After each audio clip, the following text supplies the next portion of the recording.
Sakal Gunar Vande Guru Sri Charanaravindan.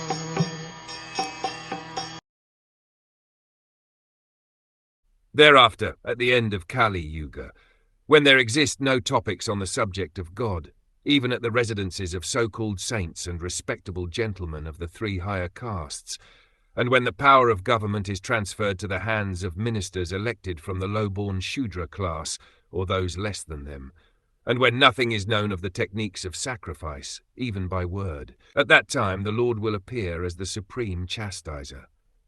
The symptoms of the worst conditions of the material world at the last stage of this age, called Kali Yuga, are stated herein. The sum and substance of such conditions is godlessness. Even the so-called saints and higher castes of the social orders, generally known as the Dvija Janas or the twice-born, will become atheists. As such, all of them will practically forget even the holy name of the Lord, and what to speak of his activities.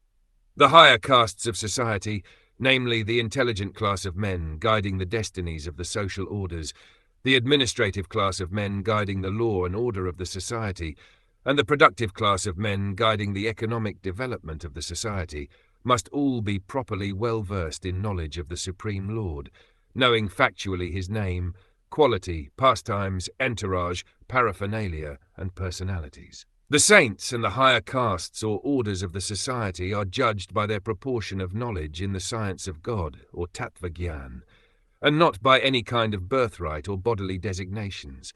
Such designations, without any knowledge of the science of God and practical knowledge of devotional service, are considered to be all decorations of dead bodies. And when there is too much inflation of these decorated dead bodies in society, there develops so many anomalies in the progressive, peaceful life of the human being. Because of the lack of training or culture in the upper section of the social orders, they are no more to be designated as the Dvija Gyans, or the twice-born.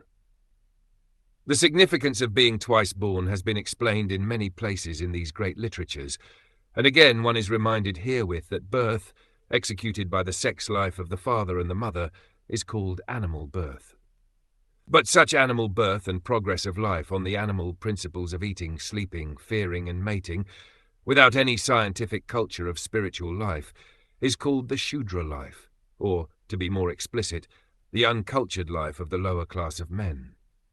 It is stated herein that the governmental power of society in the Kali Yuga will be passed over to the uncultured, godless labourer classes of men, and thus the Nudevs, or the ministers of the government, will be the Vrishalas, or the uncultured lower-class men of society.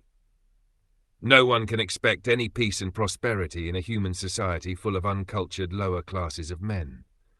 The symptoms of such uncultured social animals are already in vogue, and it is the duty of the leaders of men to take note of it and try to reform the social order by introducing the principles of twice-born men trained in the science of God consciousness. This can be done by expanding the culture of Srimad Bhagwatam all over the world. In the degraded condition of human society, the Lord incarnates as the Kalki Avatara and kills all the demonic without mercy.